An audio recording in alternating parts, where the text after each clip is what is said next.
आज दोस्तों, जिस किसी ने भी इस कथा को एक बार भी सुन लिया तो दोस्तों उसका जीवन सद्गति की ओर चल पड़ेगा, और जो लोग इस वीडियो को छोड़कर चले जाएंगे उन्हें जिंदगी भर पछताना पड़ेगा। दोस्तों, अगर जो स्त्री हम बताने जा रहे हैं उस स्त्री से अपनी पत्नी के अलावा आप सेक्स या शारीरिक संबंध बनाते हो तो दोस्तों शास्त्रों के अनुसार आपको पाप नहीं लगेगा और आपका जीवन सद्गति की ओर जाएगा। दोस्तों, आपकी शादी हो गई है या भविष्य में होगी, और यदि आपको दूसरे स्त्री के साथ संबंध बनाना चाहते हैं तो बना सकते हैं। दोस्तों, आज की इस कलयुग में शर्म आती है कि लोगों के पास फालतू की वीडियो देखने का समय है, परंतु आज हम आपको देव अर्षि नारद और यमराज के बीच की प्रेरणात्मक कथा सुनाने जा रही हैं।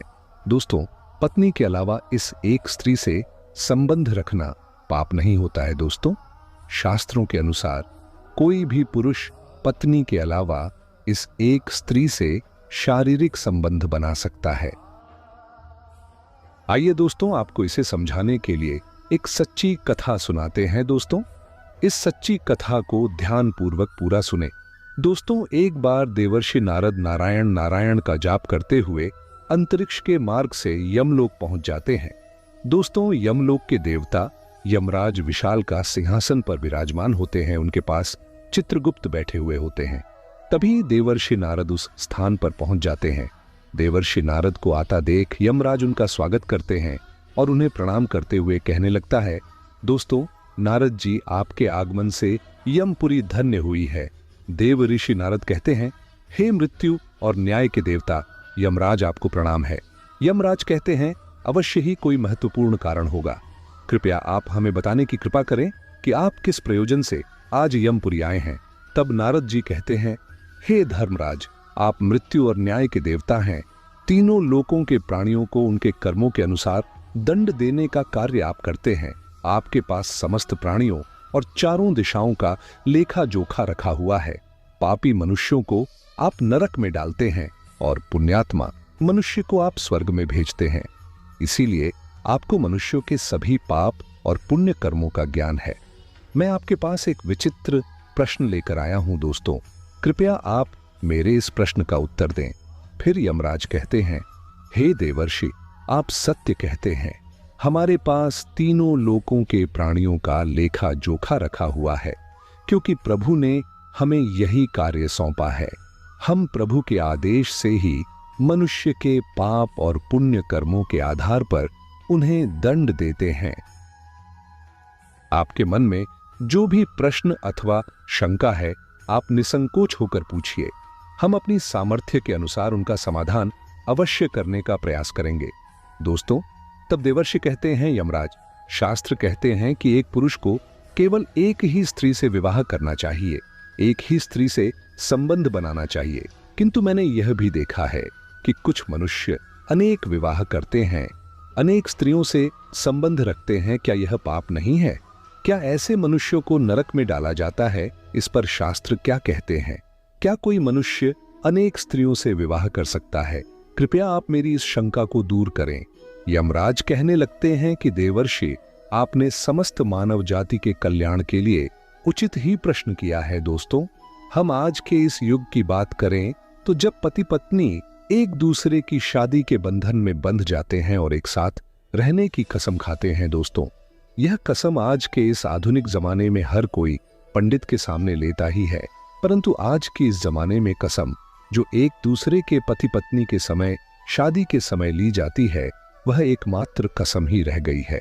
क्योंकि दोस्तों, शादी हो जाने के बाद एक ही पत्नी के साथ कई बार संभोग करने के बाद या सेक्स करने के बाद पुरुष बोर हो जाता है और दूसरी पत्नी की तरह नजर लगाना शुरू कर देता है।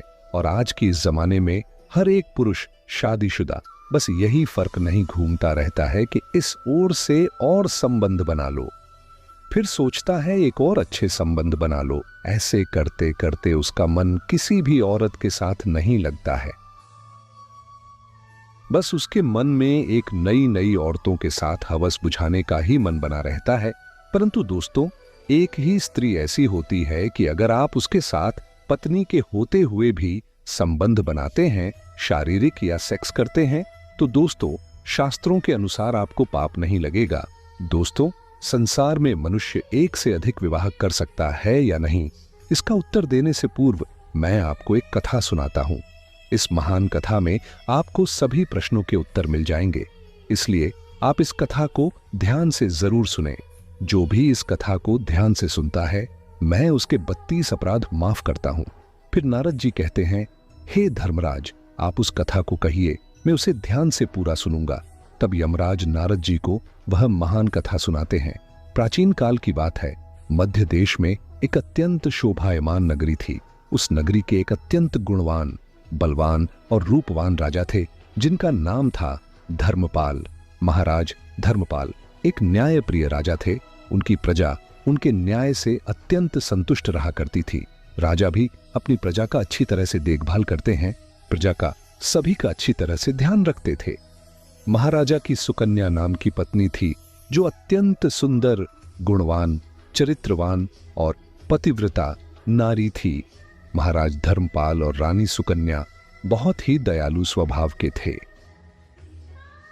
हर प्रकार के यज्ञ, दान, धर्म तथा अनुष्ठान किया करते थे। उनके साम्राज्य में सब कुछ था, किंतु केवल एक कारण से महाराज, महारानी और प्रजा दुखी रहते थे। महाराज को कोई संतान नहीं थी, जिससे महाराज दुखी और चिंता में रहते थे। प्रजा को भी महाराज की ऐसी दशा देखी नहीं जा रही थी। कितने ही प्रयास करने पर भी महाराज इसको कोई संतान नहीं हो रही थी। महाराज ने अनेक वैद्य बुलाए, अनेक पुत्र प्राप्त के उपाय किया, दान, धर्म, व्रत, किंतु उन्हें किसी भी उपाय से संतुष्टि नहीं मिली। फिर एक दिन प्रजाजन महाराज के पास आते हैं और कहते हैं, महाराज, आप पुत्र प्राप्त के लिए दूसरा विवाह करें। किंतु महाराज अपनी प्रजा की बात से सहमत नहीं होते। महाराज रानी सुकन्या से बहुत प्रेम करते थे, इसीलिए वे अपनी पत्नी का दिल नहीं दुखाना चाहते थे। तथा महाराज शास्त्रों का भी ज्ञान रखते थे कि एक पुरुष को केवल एक ही स्त्री के प्रति एकनिष्ठ रहना चाहिए। दोस्तों, एक पत्नी के होते हुए कभी दूसरी स्त्री के पास नहीं जाना चाहिए। जिस प्रकार से एक मादा पशु के साथ डोनर पशु नहीं रह सकते, ठीक उसी प्रकार से एक पुरुष के साथ दो स्त्रियों कभी सुखी नहीं रह सकती। दोस्तों, जो पुरुष एक पत्नी होते हुए भी दूसरी स्त्री से संबंध रखता है, वह घोर पाप करता है और नरक में ही गिरता है। इसी कारण से महाराज दूसरा विवाह नहीं करना चाहते थे। फिर प्रजनन महारानी के पास जाकर उनसे आग्रह करते हैं कि वे महाराज को दूसरा विवाह करने के लिए मनाएं। तब रानी सुकन्या भी प्रजा के दुख समझती है और महाराज के पास आकर कहने लगती है, स्वामी, आप कृपया दूसरा विवाह कर लीजिए। हमारे राज्य को भविष्य में एक राजा की आवश्यकता पड़ सकती है। फिर महाराज रानी को भी मना करते हैं और कहते हैं कि यदि मैं दूसरा विवाह भी कर लूंगा तो मैं पाप का भागी बन जाऊंगा, मुझे नरक में ही जाना पड़ेगा। और तुम बताओ, क्या तुम मेरे दूसरे विवाह से खुश रह पाओगी? तब रानी कहती है, स्वामी, आपकी खुशी में ही मेरी खुशी है। मैं मेरी सौतन को अपनी बहन मानकर प्यार दूंगी। कृपया आप संकोच न करें, मुझे इससे अक्षण मात्र भी दुख नहीं होगा। मैं आपको विवाह के लिए सहमति दे दी है। तब महाराज कहते हैं कि देवी, किंतु मुझे उस पाप से कौन बचाएगा जो एक स्त्री के होते हुए भी दूसरी स्त्री के साथ संबंध रखने से मिलता है। इस पाप से कोई मुक्ति नहीं है। मैं ऐसा घोर अनर्थ नहीं करना चाहता। उधर स्वर्गलोक से महाराज के सभी पूर्वज इस घटनाक्रम को देख रहे होते हैं। वे अपने पुत्र के ऐसे व्यवहार से अत्यंत दुखी हो जाते हैं। यदि महाराज को पुत्र नहीं होगा तो कुल का विनाश हो जाएगा। इसी भय से सभी पूर्वज बहुत दुखी हो जाते हैं। फिर एक दिन सभी पूर्वज महाराज के साथ में आकर उन्हें दर्शन देते हैं और कहते हैं, एक पुत्र, तुम्हारे कारण हमारी दुर्गति हो रही है, हमारे कुल का विनाश हो रहा है। तब महाराज अपने पूर्वजों से कहते हैं कि महात्मा, मैंने ऐसा कौन सा पाप किया है जो आप सभी इतने दुखी हुए हैं? आपकी आत्मा की शांति के लिए जो भी उपाय हो, हमें अवश्य ही करूंगा। तभी वे पूर्वज कहने लगते हैं कि पुत्र, हमारी मुक्ति का एक ही उपाय है, वह है तुम्हारी संतान। यदि तुम पुत्र को जन्म नहीं दोगे तो तुम्हारे साथ साथ हमें भी नरक में जाना पड़ेगा। हमारा संपूर्ण कुल और वंश नष्ट हो जाएगा। इसीलिए है पुत्र, हम तुमसे विनती करते हैं कि तुम दूसरा विवाह करो। पुत्र के बिना मनुष्य को सद्गति प्राप्त नहीं होती है। पुत्र ही अपने माता पिता का उद्धार करता है, उन्हें मोक्ष दिलाता है। जब वह श्राद्ध करता है तो हमारे पाप नष्ट हो जाते हैं। जब वह पृथ्वी लोक पर दान धर्म करता है तो हमें स्वर्ग लोक में भोजन की प्राप्ति होती है। इसीलिए है पुत्र, तुम शीघ्र ही पुत्र की प्राप्ति के लिए कोई उपाय करो। अपने पितरों की बात सुनकर भी महाराज दूसरा विवाह करने के लिए तैयार नहीं होते हैं। फिर सभी पितृगण दुखी होकर यमराज के पास जाते हैं और उनसे विनती करते हुए कहते हैं, हे धर्मराज, कृपया हमारे कुल की रक्षा कीजिए। हमारी पुत्र की कोई संतान नहीं है और संतान के बिना हमारा कुल नष्ट हो जाएगा। कृपया आप पुत्र को दूसरा विवाह करने की आज्ञा दें। फिर यमराज कहते हैं, महात्माओं में अवश्य ही तुम्हारे पुत्र को समझाऊंगा और उसे पुत्र प्राप्त करने के लिए प्रेरित करूंगा। ऐसा कर यमराज पृथ्वी लोक पर आते हैं। जब यमराज पृथ्वी लोक पर आते हैं और एक साधु का रूप धारण करके महाराजा धर्मपाल के दरबार में जाते हैं, उन साधु को देखकर महाराज धर्मपाल अत्यंत प्रसन्न होते हैं और उनका आदर सत्कार करते उनसे पूछते हैं, महात्मा आप कौन हैं? किस प्रयोजन से आप हमारे इस राज्य में पधारे हैं? आपके मुख का देश देखकर यह प्रतीत होता है कि आप अवश्य ही कोई बड़े तपस्वी है। तब वह साधु उस राजा से कहते हैं, मैं साक्षात यमराज हूं। तुम्हारे पूर्वजों के द्वारा प्रार्थना करने पर ही मैं स्वयं तुमसे मिलने के लिए आया हूं। वह साधु महाराज से कहते हैं, तुमने अपने पूर्वजों को ध्वस्त कर दिया है, जिससे तुम्हारा सारा साम्राज्य नष्ट हो जाएगा।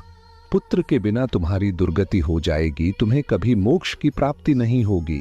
शास्त्र कहते हैं कि मनुष्य को मोक्ष प्राप्ति के लिए पुत्र को जन्म अवश्य देना चाहिए। फिर महाराज कहते हैं, हे धर्मराज, मैं विवश हूं।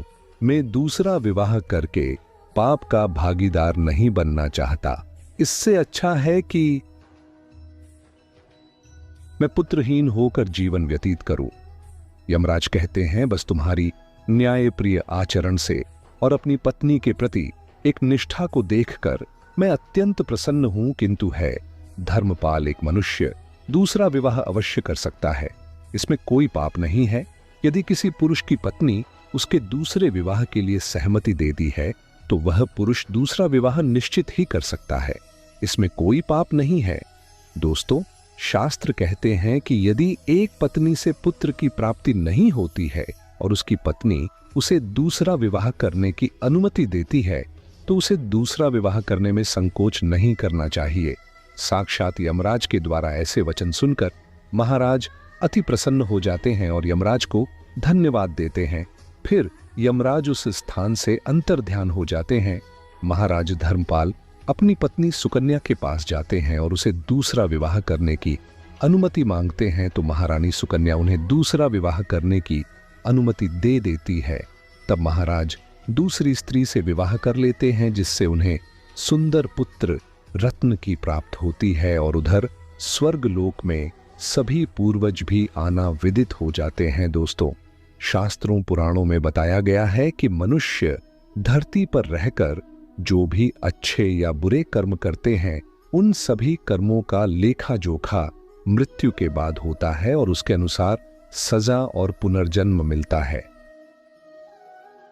ईश्वर की दृष्टि में जो अच्छे काम यानी आपके काम होते हैं उसे पुण्य कहा जाता है और जो बुरे कर्म होते हैं उन्हें पाप कहा जाता है। पुराणों में कई अच्छे और बुरे कामों के बारे में बताया गया है। गरुड़ पुराण और कठोपनिषद में तो यह भी बताया गया है कि मनुष्य को अपने पाप कर्मों के कारण मृत्यु के बाद अलग अलग तरह के पापों के लिए कौन कौन सी अलग सजाएं दी जाती है। गरुड़ पुराण में उल्लेख मिलता है कि मनुष्य धरती पर जो कुछ भी पाप करता है उन सभी पापों की अलग अलग सजा बारी बारी से मिलती है। यमराज की न्याय में किसी भी पाप की सजा से बचा नहीं जा सकता है। दोस्तों, गरुड़ पुराण में बताया गया है कि पर स्त्री पुरुष संबंध रखने वाले को लोहे की गर्म सलाखों को आलिंगन करवाया जाता है। जो पुरुष अपने गोत्र की स्त्री से संबंध बनाता है उसे नरक की यातना होकर लकड़बग्घा अथवा शाही के रूप में जन्म लेना पड़ता है। दोस्तों, कुंवारी अथवा अल्पायु कन्या से संबंध बनाने वाले को न कि घोर यातना सहने के बाद अजगर योनि में आकर जन्म लेना पड़ता है। जो व्यक्ति काम भावना से पीड़ित होकर गुरु की पत्नी का मान भंग करता है, ऐसा व्यक्ति वर्षों तक नरक की यातना सहने के बाद गिरगिट की योनि में जन्म लेता है। दोस्तों, मित्र के साथ विश्वासघात करके उसकी पत्नी से संबंध बनाने वाले को यमराज गधा की योनि में जन्म देते हैं। लेकिन व्यभिचार और धोखा देने से भी बड़ा पाप है जिसकी सजा कठोर है। महाभारत के समय एक व्यक्ति ने ऐसा पाप किया था, लेकिन आजकल बहुत से लोग ऐसे पाप करने लगे हैं। जानिए पाप क्या है और इसकी सजा क्या है। दोस्तों, भगवान श्री कृष्ण ने दृष्टि में जो सबसे बड़ा पाप है वह है भ्रूण हत्या। महाभारत युद्ध समाप्त होने के बाद जब द्रोणाचार्य के पुत्र अश्वत्थामा ने उत्तरा के गर्भ में पल रहे बालक परीक्षित पर ब्रह्मास्त्र का प्रयोग करके उसकी हत्या कर दी, तब भगवान श्री कृष्ण सबसे अधिक क्रोधित हुए थे। दोस्तों, श्री कृष्ण ने उस समय ही यह घोषणा कर दी थी कि अश्वत्थामा का पाप सबसे बड़ा पाप है, क्योंकि उसने एक अजनबी बालक की हत्या की थी। श्री कृष्ण ने इस पाप की सजा अश्वत्थामा को दी थी। दोस्तों, श्री कृष्ण ने अश्वत्थामा के सिर पर लगा चिंतामणि रत्न छीन लिया और शाप दिया कि तुमने जन्म तो देखा है लेकिन मृत्यु को नहीं देख पाओगे, यानी जब तक सृष्टि रहेगी तुम धरती पर जीवित रहोगे और कष्ट प्राप्त करोगे। दोस्तों, भ्रूण की हत्या करने वाले के लिए सबसे कठोर सजा निर्धारित है और ऐसे व्यक्ति को कई युगों तक इस सजा का दंड भुगतना पड़ता है। गरुड़ पुराण में बताया गया है कि अपने गोत्र की महिला के साथ यौन संबंध बनाने वाला पुरुष अगले जन्म में लकड़बग्घा बनता है। साथ ही कहा जाता है कि अपने गोत्र की लड़की से विवाह करने पर होने वाली संतान आमतौर पर मानसिक रूप से कमजोर, विकलांग या पूरी तरह अक्षम हो सकती है। गरुड़ पुराण को सनातन धर्म में महापुराण की संज्ञा दी गई है। इसके जरिए लोगों को बुरे कर्मों को छोड़कर बेहतर जीवन बनाने के लिए धर्म के मार्ग पर चलने का संदेश दिया गया है।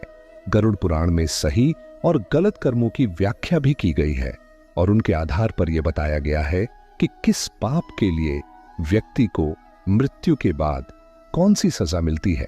गरुड़ पुराण में मृत्यु के बाद कर्मों के आधार पर स्वर्ग और नर्क मिलने की बात कही गई है।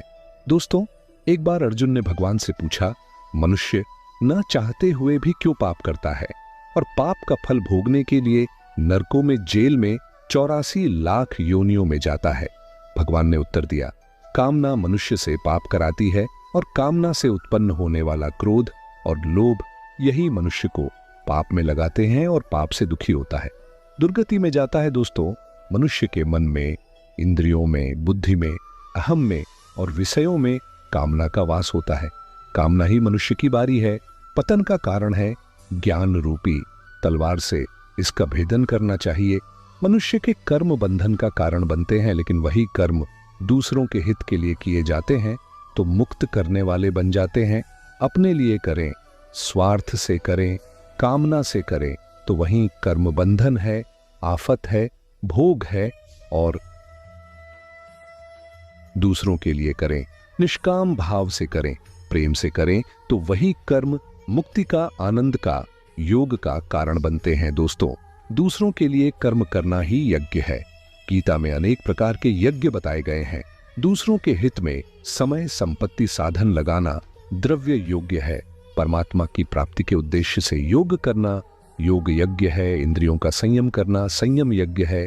भगवान के शरण होना भर्ती यज्ञ है।